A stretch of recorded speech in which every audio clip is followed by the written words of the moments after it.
Hello everyone. मैं सुप्रिया आप सभी को Supriya education hub YouTube channel पे स्वागत करती हूँ। आज के वीडियो में हम लोग क्या देखने वाले हैं, आज के वीडियो में हम लोग पेपर 6 के 2023 के सारे क्वेश्चन का सॉल्यूशन देखूंगी और मैं कोशिश करूंगी कि आप लोगों को समझा दूं ताकि आप लोग एग्जामिनेशन में अच्छे तरीके से लिख पाइएगा। अगर आप लोग मेरा CC5 वाला सारा वीडियो देखे होंगे तो आप लोगों का एग्जामिनेशन बहुत अच्छा गया होगा और सारे के सारे क्वेश्चन बना दिए होंगे, क्योंकि एक भी क्वेश्चन बाहर से नहीं आया था। ठीक है, तो चलिए आज हम लोग CC6 को देखते हैं और हम लोग इसी तरीके से CC6 का भी 5 साल का क्वेश्चन कर लेते हैं ताकि हम लोग का एग्जामिनेशन अच्छा जाए। पहला नंबर क्वेश्चन क्या है, if z equal to u plus i v is an analytic function. क्या दिया हुआ है आप लोगों का, z equal to u plus i v एक क्या है, एनालिटिक फंक्शन है और z क्या है, x प्लस आई वी। याद रखिएगा u और z क्या होता है, अगर कहीं z लिखा रहेगा तो z का मतलब हम लोग u प्लस आई वी लिखेंगे। ठीक है, और अगर u लिखा रहेगा तो उसके जगह पे क्या लिखेंगे, x प्लस आई वाई। याद रहेगा कितना जगह हम लोग z और u के जगह पे z के जगह u प्लस आई वी लिखूंगी और u के जगह x प्लस आई वाई। तो अभी दिमाग में बैठा लीजिए, क्या बैठा लेंगे दिमाग में कि यही कि u के जगह पे क्या लिखना है। ठीक है, थोड़ा सा इसको पतला करती हूँ। पतला कैसे करेंगे, हाँ, अरे ये क्या हो रहा है, हटाइए इसको, हट जा। हाँ चलिए ऐसे ही देखते हैं मोटा में। तो आप लोगों का क्या है, जेड ये दिया हुआ है ऑफ इसका, तो प्रूफ करना है यू और भी सेटिस्फाई लैप्लास इक्वेशन। तो यू और भी जो है ना वो लैप्लास इक्वेशन सेटिस्फाई करता है, वो आप लोग को दिखाना है। तो देखिए सबसे पहले क्या बोला है, जेड जो है वो एनालिटिक फंक्शन है। तो कोई भी फंक्शन को एनालिटिक फंक्शन तभी बोलते हैं जब वो हम लोग का कॉची राइमन इक्वेशन सेटिस्फाई करता है।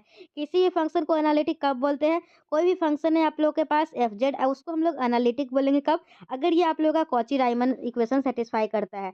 कॉची राइमन इस इक्वेशन होता क्या है, तो पहले देखिए क्या लिखे हैं, ये फंक्शन एफ जेड जो है वो एनालिटिक है। एफ जेड अगर एनालिटिक है तो इफ अगर ये एफ जेड जो अगर एनालिटिक है तो if it satisfy the Cauchy Riemann equation.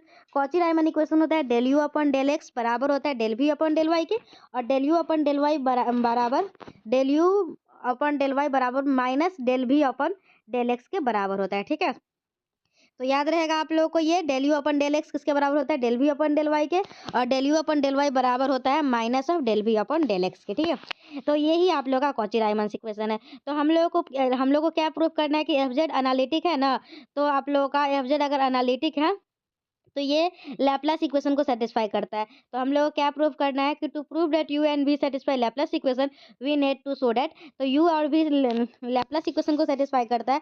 तो लैप्लास इक्वेशन क्या होता है, del square u upon del square. देखिए जैसे यू अगर सेटिस्फाई करता है ना आप लोग का लैप्लास इक्वेशन, तो del square u upon del x square और del square u upon del y square. और भी अगर सेटिस्फाई करता है लैप्लास इक्वेशन, मतलब del square v upon del x square plus del square v upon del y square, ये zero के बराबर होगा। ठीक है, तो आप लोगों को दिया क्या हुआ है, प्रूफ क्या करना है, इतना समझ में आया। दिमाग में बैठाते चलिए, चीटिंग के भरोसे रहिएगा कभी कुछ नहीं हो पाएगा। ठीक है, चलिए देखिए क्या है, बहुत सारे ऐसे स्टूडेंट है ना जो पीडीएफ खरीद लेते हैं, ठीक है, और उसका फोटो स्टेट निकलवा लेते हैं अपना और चले जाते हैं लेके उसको। तो भाई उतना मेहनत कीजिएगा ना, तो उससे अच्छा आप लोग इसको समझ लीजिए, वीडियो देख लीजिए, काम हो जाएगा। तो जेड अगर एनालिटिक फंक्शन है तो प्रूफ क्या करना है, यू और भी सेटिस्फाई करा लैप्लास इक्वेशन को। तो अगर हम लोग का एफ जेड एनालिटिक फंक्शन है तो ये इसका पक्का कॉची राइमन इक्वेशन सेटिस्फाई करेगा। तो कॉची राइमन इक्वेशन क्या होता है, del u upon del x बराबर del v upon del y और del u upon del y बराबर minus of del v upon del x. तो ठीक है, ये इतना समझ गए। हम लोग को क्या प्रूव करना है, हम लोग को प्रूव करना है यू और भी जो है to prove that u and v satisfy the Laplace equation. मतलब अगर यू और भी लैप्लास इक्वेशन को सेटिस्फाई कर रहा है तो ये उल्टा डेल्टा लिखिएगा। ठीक है, और यही उल्टा ट्रायंगल बनाइएगा और डेल्टा पढ़, हम इसको डेल्टा पढ़ लेते हैं। ठीक है, डेल्टा कुछ भी पढ़ लीजिए, इसका नोटेशन मुझे, इसको क्या पढ़ते हैं तो मुझे अभी याद नहीं आ रहा है, डेल्टा ही पढ़ते हैं तो डेल्टा ही पढ़ लीजिए।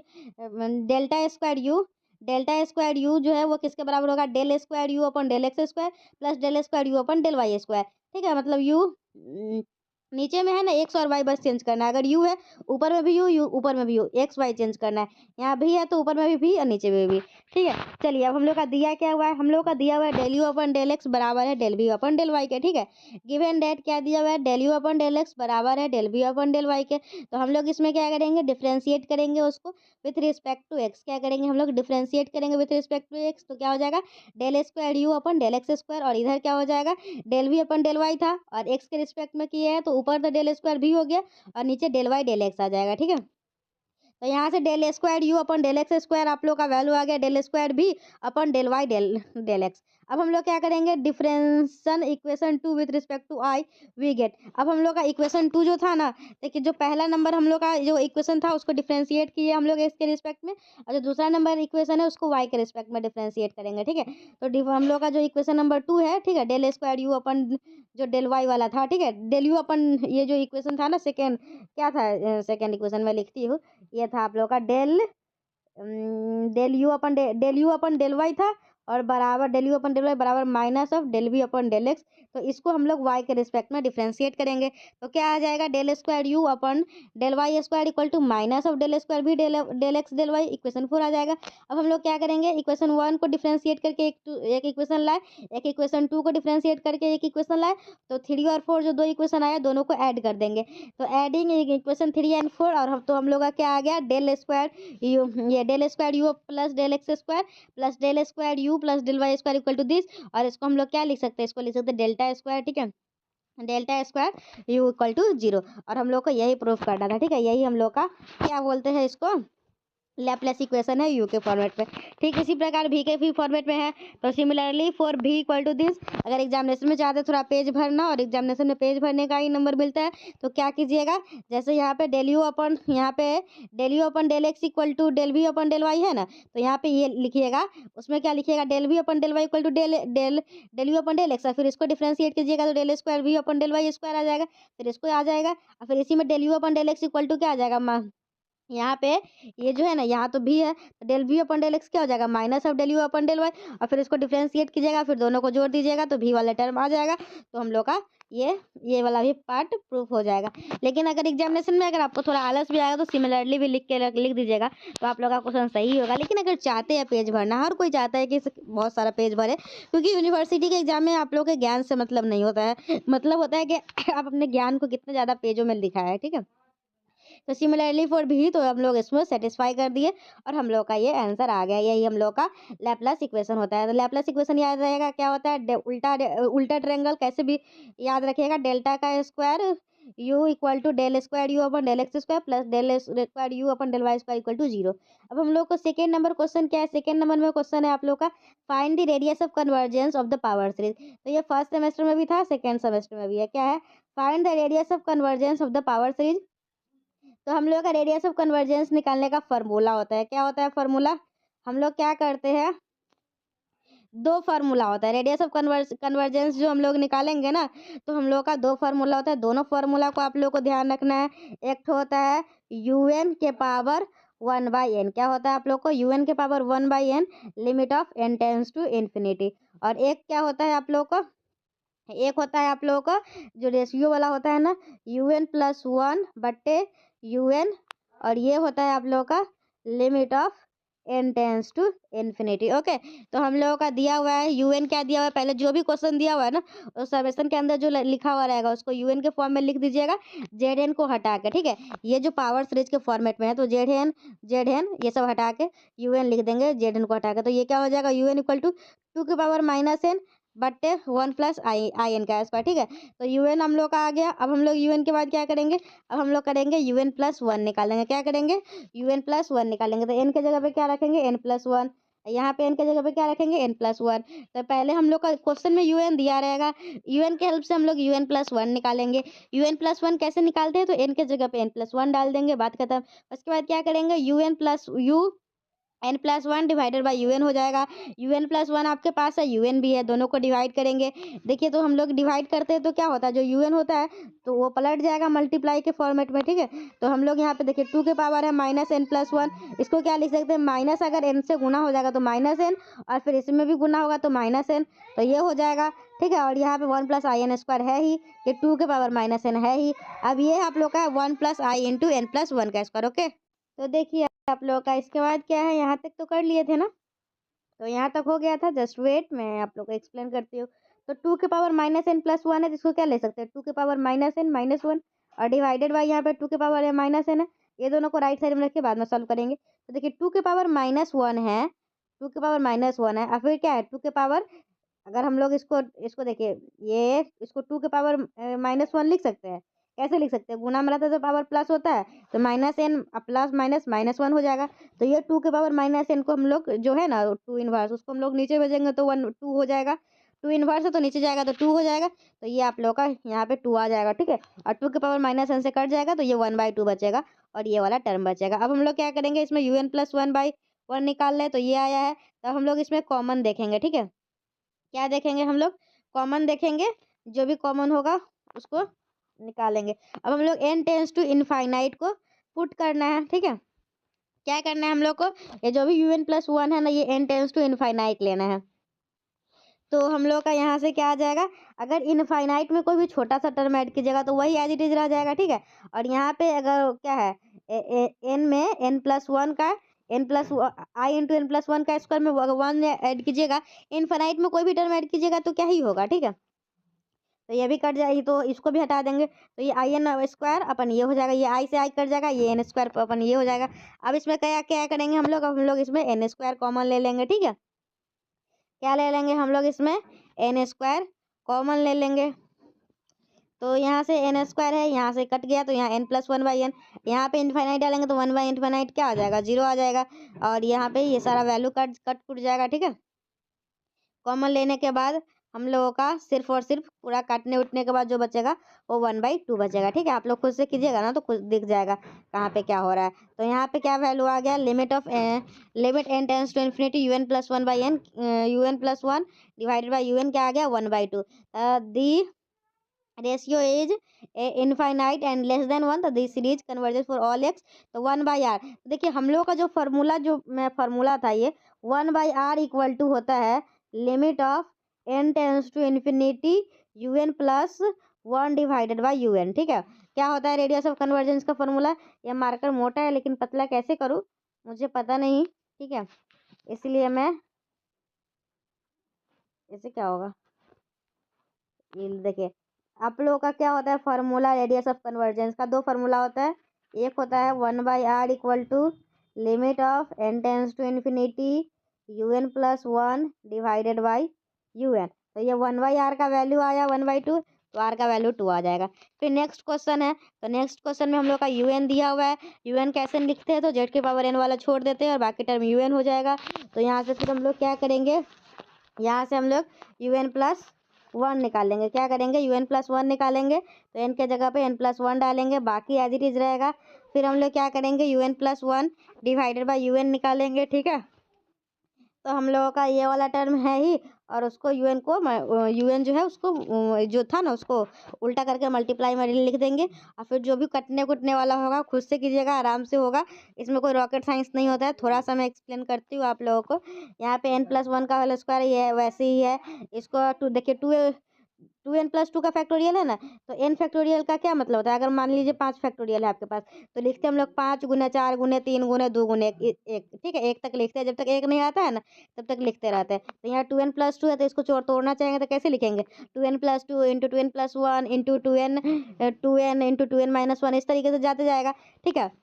तो हम लोग इस तरीके से तोड़ के लिखे 2n प्लस 2 2n प्लस 1, फिर आगे ज़्यादा नहीं तोड़े 2n फैक्टोरियल लिख के छोड़ दिए है, आगे तोड़ते तो और टूटता, ठीक है। जैसे 5 फैक्टोरियल है ना तो इसको हम लोग लिख सकते हैं 5 गुने 4 का फैक्टोरियल, या लिख सकते हैं 5 गुने 4 गुने 3 का फैक्टोरियल, इस तरीके से, ठीक है।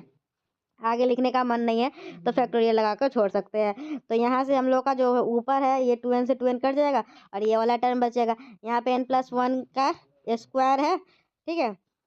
और यहाँ पे 2n प्लस 1 है, यहाँ 2n प्लस 2 है, और ये n स्क्वायर से n स्क्वायर कट गया हुआ है, ठीक है। n प्लस 1 का होल स्क्वायर का फैक्टोरियल था ना, तो एक n प्लस 1 का होल स्क्वायर ले लिए, फिर एक घटेगा तो n हो जाएगा, तो n का स्क्वायर कट जाएगा, तो हम लोग का ये वैल्यू आएगा। फिर हम लोग क्या करेंगे, सारे टर्म में से ऊपर ऊपर में से n स्क्वायर कॉमन ले लेंगे और नीचे में से भी n स्क्वायर कॉमन ले लेंगे, ठीक है। क्या करेंगे, इसमें से n स्क्वायर कॉमन लेंगे और इसमें से भी n इसमें से भी n, तो हम लोग का टोटल n स्क्वायर हो जाएगा। ये कट गया, अब हम लोग n की जगह इन्फिनिटी डालेंगे तो ये 1 आ जाएगा, ये 2 आ जाएगा और इंटू 2 आ जाएगा, ठीक है। तो हम लोग का वैल्यू क्या आ गया 1/4 आ गया। तो ये हम लोग का 1/r का वैल्यू आया 1/4, तो r इक्वल टू 4 आ जाएगा, ठीक है। नेक्स्ट क्वेश्चन क्या है, so that the resultant, resultant मतलब होता है product, so that the resultant of two bilinear transformation is a bilinear transformation. मतलब बोल रहा है अगर हम लोग एक T1 एक T2 दो बाइलिनियर ट्रांसफॉर्मेशन ले लीजिए। अगर इस T1 और T2 का मल्टीप्लिकेशन करेंगे ना तो वो भी हम लोग का बाइलिनियर ट्रांसफॉर्मेशन ही होगा। ठीक है, तो हम लोग क्या करेंगे, सबसे पहले दो बाइलिनियर ट्रांसफॉर्मेशन कंसिडर करते हैं। तो consider two bilinear transformation T1 and T2 define by. कोई भी बाइलिनियर ट्रांसफॉर्मेशन किस फॉर्म का होता है, तो कोई भी बाइलिनियर ट्रांसफॉर्म जो होता है वो A1Z plus B1 divided by C1Z plus D1 के फॉर्म का होता है। कैसा होता है आप लोग का bilinear transformation, A1Z plus B1 divided by A2Z plus B2। ठीक है, A1Z प्लस B1 क्या कैसा होता है, A1Z plus B1 divided by C1Z plus D1। ठीक है, A1 B1 C1 D1 इसी तरीके से होता है। और इसमें बस एक कंडीशन देखना होता है कि A1 D1 minus B1 C1 zero के बराबर नहीं होना चाहिए। ठीक है, तो हम लोग का T1Z ये हो गया। ठीक है, एक सेकेंड ट्रांसफॉर्मेशन T2 हम लोग कंसिडर करेंगे। तो उसमें हम लोग जेड वेरिएबल लिए हैं। ठीक है, जेड। अब हम लोग देखिए जो T1 ट्रांसफॉर्मेशन लीजिए T1 तो ये हो जाएगा। अब हम लोग क्या करेंगे, तो ये हम लोग का कोई ना कोई जीटा का फंक्शन आएगा। ठीक है, कोई भी फंक्शन आ जाएगा, जीटा यहाँ पे कंसीडर कर लिए। आप पी ए लिख लीजिए ना, हार्ड लग रहा है जीटा लिखने में, तो पी ही लिख लीजिए। तो कोई भी वैल्यू आप लोग कंसिडर कर सकते हैं। अब हम लोग क्या करेंगे, यहाँ पे दूसरा बाइलिनियर ट्रांसफॉर्म मानेंगे T2, और यहाँ पे जो भी जिसका भी ये फंक्शन है ना वो आएगा T2 जीटा। तो यहाँ पे क्या आ जाएगा, A2 zeta plus B2 plus C2 zeta plus D2। तो ऊपर वाले में A1 B1 C1 D1 और नीचे में A2 B2 C2 D2 अपना वैल्यू डाल दिए। इसमें इसका A2 D2 minus B2 C2 zero के बराबर नहीं होना चाहिए। तो पहला और दूसरा इक्वेशन में कुछ नहीं है, T1Z और T2 जीटा हम लोग आराम से मान लेंगे। The transformation one establish a 1-to-1 correspondence between the points of Z plane and the points of the zeta plane. Similarly, the transformation to set up 1-1 correspondence between the points Z plane and W plane with the help of T1 and T2, we now define a transformation from to Z plane to W plane. तो अब हम लोग क्या करेंगे, कुछ नहीं करेंगे। हम लोग क्या करेंगे, एक नया फंक्शन डिफाइन करेंगे। क्या करेंगे, हम लोग एक नया फंक्शन डिफाइन करेंगे W। वो क्या होगा, T2 ऑफ T1Z। क्या होगा, T2 ऑफ T1Z। तो W इक्वल टू T2 और T1Z हम लोग का निकला हुआ है। ठीक है, अब हम लोग क्या करेंगे, यहाँ पे अब जो भी हम लोग का जो W का फंक्शन होगा ना, जो T2 का जो फंक्शन है वहाँ पे Z के जगह पे ये बड़ा बड़ा वाला टर्म डालेंगे। तो A2 और ये वाला टर्म जाएगा प्लस B2 प्लस C2, ये बड़ा वाला टर्म जाएगा प्लस D2। रिजल्टेंट का क्या याद रखना है आप लोगों को, रिजल्टेंट का मैं मल्टीप्लाई एक तरीके से मल्टीप्लाई नहीं ऐसे याद रखिएगा। T2 ऑफ T1Z क्या होता है आप लोगों का, रिजल्टेंट दिखाने का मतलब है T2 ऑफ T1Z हम लोग बनाए हुए हैं और उसी में T2 का जो फंक्शन है ना उसमें डाल देंगे। तो यहाँ से हम लोग इसको क्या करेंगे, काट कूट सॉल्व करेंगे। ठीक है, जो भी कटने वाला होगा काटेंगे। हम लोग का ये वैल्यू आ गया है। ठीक है, तो देखिए आप लोग का क्या है, यहाँ पे हम लोग वैल्यू को सॉल्व करेंगे, अपना मल्टीप्लाई वगैरह करेंगे, जो कटने वाला उसको काट लेंगे। वैल्यू हम लोग का कुछ इस प्रकार से आ गया। ठीक है, फिर इसमें क्या करेंगे, हम लोग जेड वाला जो है ना उसको एक साथ लिख दीजिए, जेड वाला, और बाकी एक साथ कांस्टेंट को लिख दीजिए। ये वाला वैल्यू आ गया। ठीक है, और ये हम लोग का W इक्वल टू ये किसके फॉर्म पे आया है, ये इसी के फॉर्म पे आया है ना। अगर इसको ध्यान से देखिए तो कोई ये कांस्टेंट है, ये भी कांस्टेंट है, ये भी कांस्टेंट है, ये भी कांस्टेंट है। तो यहाँ पे AZ plus b divide by CZ plus d के इक्वल आया है। ठीक है, जहाँ पे आप लोग को ये तो दिखा दिए आप लोग W इक्वल टू क्या, AZ plus b upon CZ plus d. मतलब इसका रिजल्टेंट तो जो है वो आप लोगों का लीनियर ट्रांसफॉर्मेशन तो है, लेकिन linear transformation sorry bilinear transformation होने के लिए दो कंडीशन को सेटिस्फाई करवाना होता है। एक तो वो AZ plus b divide by CZ plus d के फॉर्म में होना चाहिए, और इसका जो डिटर्मिनेंट है मतलब AD माइनस BC वो जीरो के बराबर नहीं होना चाहिए। तो अब हम लोग को यही दिखाना है क्या, AD माइनस BC जीरो के बराबर नहीं है। तो अगर यहाँ ध्यान से देखिएगा आप लोग, तो A इक्वल टू ये है, B इक्वल टू ये है, C इक्वल टू ये है, D इक्वल टू ये है। तो ये दोनों इसको और इसको मल्टीप्लाई करेंगे, माइनस इसको और इसको मल्टीप्लाई करेंगे, तो ये जीरो के बराबर में नहीं आएगा। तो यहाँ हम लोग अच्छे से A B C D चारों का वैल्यू रख दिए, और ये हम लोग इसको सॉल्व करेंगे। कैसे करेंगे, ये इस दोनों को मल्टीप्लाई माइनस इस दोनों को मल्टीप्लाई, दोनों का वैल्यू है, हम लोग इसमें मल्टीप्लाई करेंगे। तो मल्टीप्लाई कीजिएगा तो थोड़ा सा ध्यान से कीजिएगा कि कोई भी चीज़ छूटे ना आराम से। फिर जो भी कटने वाला है उसको काट लेंगे, फिर इसको इसी तरीके से सॉल्व करते जाएंगे, जो कॉमन लेने वाला होगा उसको लेंगे। तो फिर यहाँ से जो वैल्यू आया है ना, यहाँ से वैल्यू आया है ये वैल्यू, तो ये जो दोनों है ना, दोनों वो जीरो के बराबर नहीं आया है। तो ये जो दोनों जीरो के बराबर नहीं आया है, मतलब अगर इसको ध्यान से देखें तो A2 D2 मतलब AD B2C2 मतलब BC, तो यहाँ AD माइनस BC जो है वो 0 के बराबर नहीं है। तो यहाँ पे कह सकते हैं W is a bilinear transformation. It follows that equation 3 also represents a bilinear transformation. The transformation T2 T1 defined by 3 is called the resultant of the product is resulted या फिर और the product of the two transformation T1 and T2। ठीक है, ये जो आप लोग निकाले हैं ओमेगा ऑफ T2 T1, ठीक है, तो ये T2 T1 ये तो प्रोडक्ट ही है, तो रिजल्टेंट बोलिए या प्रोडक्ट बोलिए बात बराबर ही है। तो इस तरीके से आप लोगों का क्या हो गया, W जो है वो आप लोगों का लीनियर ट्रांसफॉर्मेशन हो गया। कैसे किए एक बार और मैं समझाना चाहूंगी। सबसे पहले हम लोग 2 बाइलिनियर ट्रांसफॉर्मेशन कंसिडर किए, ज़्यादा लिखने वाला याद नहीं ना रहेगा, तो बस कैसे कैसे करेंगे वो समझिए। एग्जामिनेशन में आप लोग क्या कीजिएगा, एक T1 मान लीजिएगा, एक T2 मान लीजिएगा।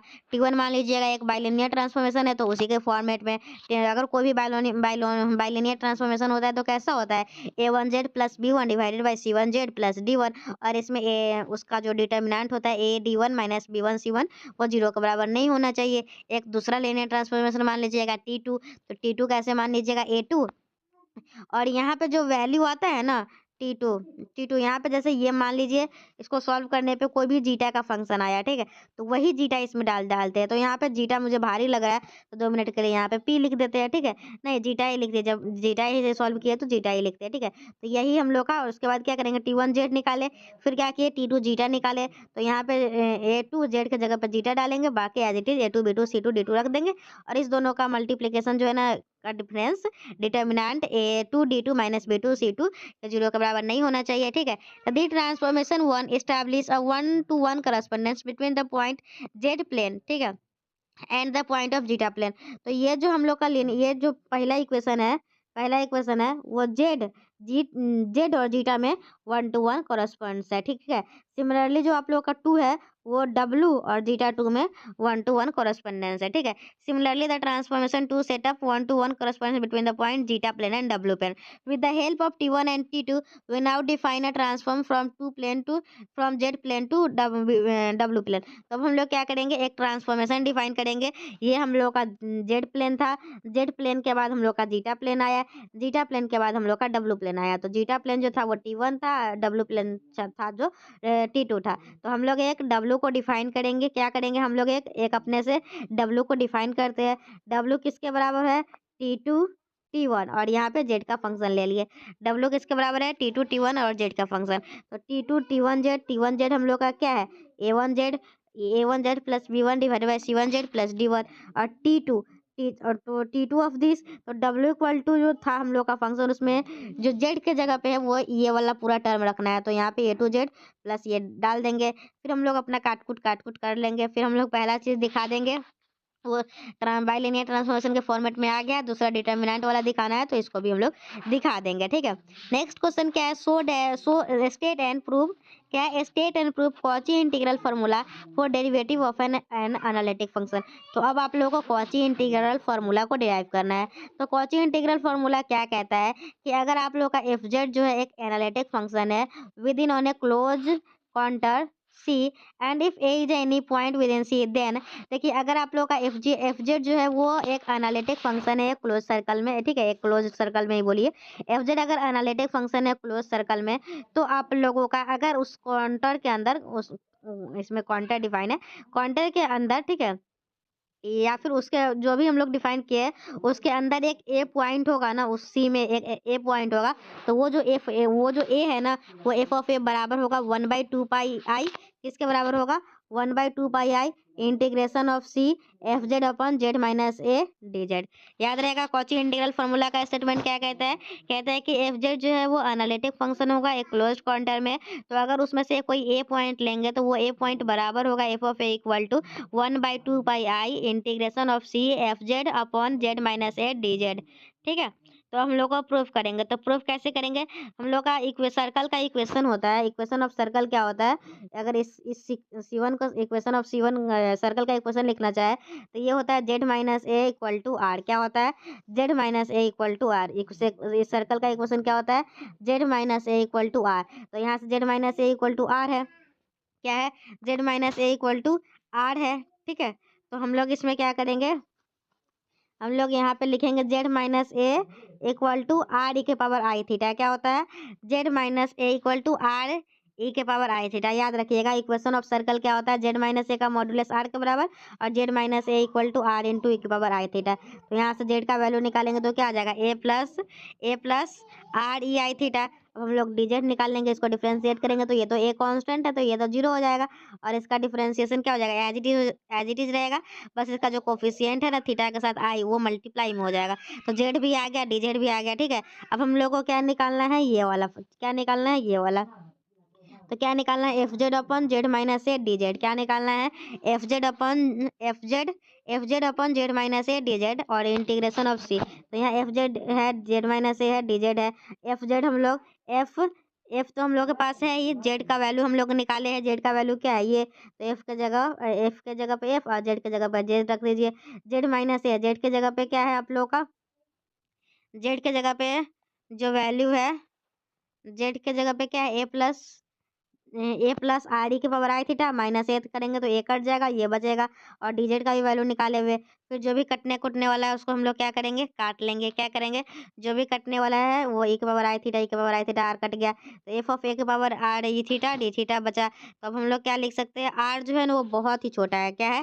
आर जो हम लोग का बहुत ही छोटा है तो ये पूरा वैल्यू क्या इसके बराबर होगा? जीरो के बराबर होगा। तो यहाँ पे क्या आ गया? F of a d theta आ गया। तो यहाँ पे आई बाहर तो पहले से था ही। ठीक है, तो आई ऑफ थीटा के रिस्पेक्ट में यहाँ पे इंटीग्रेशन होगा तो एफ तो कांस्टेंट है तो कांस्टेंट बाहर आ जाएगा। तो आई एफ ऑफ ए और डी थीटा ऑफ सी। तो आप लोग का जो लिमिट लेंगे वो हम लोग कहाँ से लेंगे? जीरो से लेकर 2 पाई तक। तो आई एफ ऑफ ए और ये थीटा की जगह पे 2 पाई माइनस जीरो रखेंगे तो ये क्या आ गया हम लोग को? आई एफ ए था या 2 एफ आ गया, 2 पाई आ गया तो 2 पाई आई एफ ए आ जाएगा, ये इसका वैल्यू आ जाएगा। तो यहाँ से अगर एफ ए का वैल्यू निकालेंगे तो ये 2 पाई आई इधर जाके डिवाइड होगा तो एफ ऑफ ए ये आ गया। F of a equal to 1/2 pi i. क्या है? F of a equal to 1/2 pi i और integration of f z upon z minus a, यही हम लोग का कॉची इंटीग्रल फार्मूला। तो इस क्वेश्चन को कैसे बनाए? इस क्वेश्चन को बनाने के लिए हम लोग इसका सहारा लिए। क्या निकालने चले थे? F of Z minus A of D Z. तो हम लोग को जेड पहले पता करना था, चलो पता किए, फिर डी जेड पता किए। हम लोग जानते हैं सर्कल का इक्वेशन क्या होता है? जेड माइनस ए का मॉड्यूलस इक्वल टू आर। तो यहाँ से z minus a equal to क्या होता है? आर ई के पावर आई थीटा। तो यहाँ से जेड का वैल्यू हम लोग को ए प्लस आर के पावर ई थीटा आ गया। फिर हम लोग इसको डिफ्रेंशिएट करके डी जेड निकाल लिया, फिर सारा वैल्यू को रख दिए। अब फिर हम लोग का क्वेश्चन जो भी कांस्टेंट था वो बाहर निकल गया और लिमिट हम लोग 0 से लेकर 2 पाई तक लिखे, फिर हम लोग का खुद हो गया है। ठीक है, नेक्स्ट क्या है? By the method of contour integration prove that cos of 2 theta. आप लोग को प्रूफ क्या करना है? जो cos of 2 theta divided by 1 - 2a cos theta plus a square equal to होता है, किसके इक्वल टू होता है? Pi of a square. क्या होता है? Pi of a square upon 1 + a square. और लिमिट कहाँ से कहाँ तक है? 0 से पाई तक। ठीक है, देखिए तो हम लोग का गिवन इंटीग्रल क्या है? आई इक्वल टू 0 से पाई, ये गिवन इंटीग्रल है। हम लोग थोड़ा सा डिनोमिनेटर को है ना ये बड़ा थोड़ा सा एक्सप्लेन करते हैं। तो क्या लिखा हुआ है डिनोमिनेटर में? 1 - 2a cos theta plus a square. तो 1 - 2a कॉस थीटा का फॉर्मूला होता है हम लोग के पास, क्या होता है? कॉस थीटा इक्वल टू होता है ई के पावर आई थीटा प्लस ई के power minus I theta by 2। तो कॉस थीटा की जगह पे हम लोग डालेंगे, क्या डालेंगे? ई के पावर आई थीटा प्लस ई के power minus I theta by 2 और ये स्क्वायर है, ये 2 से 2 कट जाएगा तो यहाँ आ गया 1 - a इंटू ए के पावर आई थीटा प्लस ई के power I minus I theta plus a square. अब हम लोग यहाँ पे क्या करेंगे? अब हम लोग ई के पावर आई थीटा की जगह पे जेड पुट करेंगे तो यहाँ से डी जेड क्या आ जाएगा? आई इंटू ई के power i theta d theta और ई थीटा की जगह पे फिर जेड पुट कर देंगे तो आई जेड डी थीटा आ जाएगा। तो यहाँ से डी जेड इक्वल टू क्या आ गया? D z equal to i z d theta आ गया। ठीक है, तो यहाँ पे वैल्यू डाल देंगे। यहाँ पे ध्यान से देखेंगे, जस्ट वेट, टेंशन नहीं लीजिए, मैं हूं ना। देखिए यहाँ तक हम लोग कर लिए थे ना, समझ में आया था 1 - ये। अब हम लोग यहाँ पे ई के पावर आई थीटा की जगह पे क्या लिखेंगे? जेड। और ए के पावर माइनस आई थीटा की जगह पे क्या लिखेंगे? Z inverse plus a square. तो यहाँ 1 - a जेड स्क्वायर इसके साथ गया और फिर इसके साथ भी जाएगा तो 1 - a जेड स्क्वायर और डिवाइडेड बाई क्या आ जाएगा? डिवाइडेड बाई जेड आ जाएगा। क्या आ जाएगा? डिवाइडेड बाई जेड आ जाएगा। इसको सॉल्व कीजिएगा ना इसको तो यही आ जाएगा 1 - a जेड और 1 - a जेड का इनवर्स डिवाइडेड बाई जेड आ जाएगा। तो अब हम लोग यहाँ पे इंटीग्रेशन ऑफ ये हम लोग निकालेंगे जेड इक्वल टू 1 और यहाँ पे ऊपर क्या था? कॉस्ट क्या था ऊपर? कॉस 2 थीटा था। तो कॉस 2 थीटा आ जाएगा तो ई के पावर आई 2 थीटा प्लस ई के पावर माइनस आई 2 थीटा। मतलब इसको अगर हम लोग सजा के लिखेंगे तो हम लोग का लिखाएगा, क्या लिखाएगा? Z square plus minus z का -2 अपॉन 2 और यहाँ पे ये वाला वैल्यू लिखाएगा डी जेड आई जेड। ठीक है। अब हम लोग का ये जो है ना ये है ही, और ये ऊपर जाएगा तो यहाँ पे जेड आ जाएगा, तो ये जेड से जेड कट जाएगा। ठीक है, तो हम लोग का यहाँ पे एक जेड बच जाएगा आई जेड वाला, और एक जेड से जेड कट जाएगा, तो ये तो है ही 2 i जेड हो जाएगा ये वाला। ठीक है, और ये वाला 1 - a जेड और 1 - ये है ना, तो इसको हम लोग लिख सकते हैं, क्या लिख सकते हैं, z - a लिख सकते हैं। ठीक है, क्या लिख सकते हैं इसको, 1 - a जेड, और इसको लिख सकते हैं हम लोग, इसमें मानिए ना दोनों में हम लोग क्या किए हैं, जस्ट वेट, यहाँ पे ये जस्ट जेड से मल्टीप्लाई किया है, इसमें क्या किया है, इसमें जेड से मल्टीप्लाई करेंगे तो क्या आ जाएगा, ये जेड हो जाएगा। 1 में जेड से मल्टीप्लाई करेंगे, जेड इंटू जेड इनवर्स 1 होता है, तो z - a हो जाएगा। ठीक है, तो हम लोग का ये हो जाएगा। ठीक है, तो यहाँ से अब हम लोग यहाँ तक हम लोग का सॉल्व आ गया। आई इक्वल टू, हम लोग जानते हैं रेसिड्यू थ्योरम से क्या होता है, यूजिंग रेसिड्यू थ्योरम को यूज करेंगे हम लोग। एक हम लोग का अगर इसमें वैल्यू देखिएगा, तो हम लोग का जो नीचे वाला डिनोमिनेटर है ना, वो जीरो कहाँ कहाँ होगा वो देखिएगा, तो एक बार होगा जेड इक्वल टू ए पे, एक बार होगा जेड इक्वल टू 1/a पे। जेड इक्वल टू ए पे जो होगा वो इनसाइड होगा, और जेड इक्वल टू 1/a पे होगा तो वो आउटसाइड होगा। तो हम लोग को जो वैल्यू लेना है वो रेसिड्यू, हम लोग को जेड इक्वल टू ए पे निकालना है। ठीक है, किस पे निकालना है, जेड इक्वल टू ए पे। जेड के जगह पे जेड के जगह पे ए डालेंगे तो a² प्लस माइनस a² अपन ये आ जाएगा। ठीक है, तो डिनोमिनेटर में हम लोग को क्या चाहिए, 1 - a जेड चाहिए। क्या चाहिए हम लोग को, 1 - a जेड चाहिए डिनोमिनेटर में। तो हम लोग का ये वैल्यू था। ठीक है, a² plus a² upon 2 i a upon 1 - a²। अब हम लोग इसमें इसको क्या करेंगे, इसको थोड़ा सा सॉल्व करेंगे। ठीक है, यहाँ पे पूरा, यहाँ पे पहले ये प्रोसेस ये है स्टेप, फिर हम लोग का कौन सा स्टेप है, ये स्टेप है।